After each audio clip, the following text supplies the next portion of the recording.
Les essais cliniques font partie intégrale du processus de recherche et développement scientifique. Personne n'en disconvient. Les essais sur l'efficacité de l'utilisation du BCG contre le Covid-19 ont été donc lancés en Australie sur 4000 personnels soignants volontaires, informés, protégés et rétribués.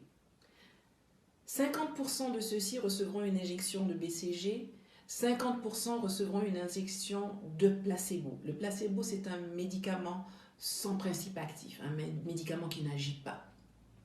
À la fin des essais cliniques, l'on pourra observer si le vaccin BCG a augmenté la résistance au coronavirus ou pas.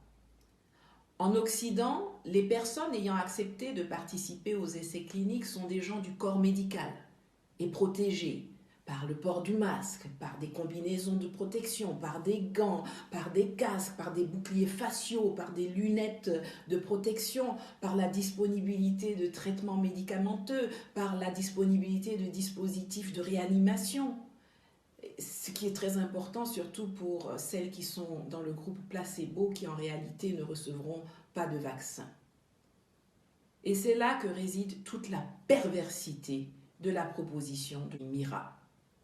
Lui propose que les essais se déportent en Afrique et soient faits sur des populations vulnérables, non informées, sans protection, sans traitement, sans réanimation, en mettant volontairement en danger la vie des personnes concernées, surtout celles du groupe placebo africain qui seront exposées à la maladie, mises en contact avec des personnes atteintes du Covid-19 sans avoir les moyens de se protéger, comme cela est le cas pour les participants occidentaux aux essais. C'est non seulement éthiquement condamnable, mais c'est également criminel. Cela viole aussi les dispositions de la déclaration d'Helsinki sur les principes applicables à la recherche médicale impliquant des êtres humains.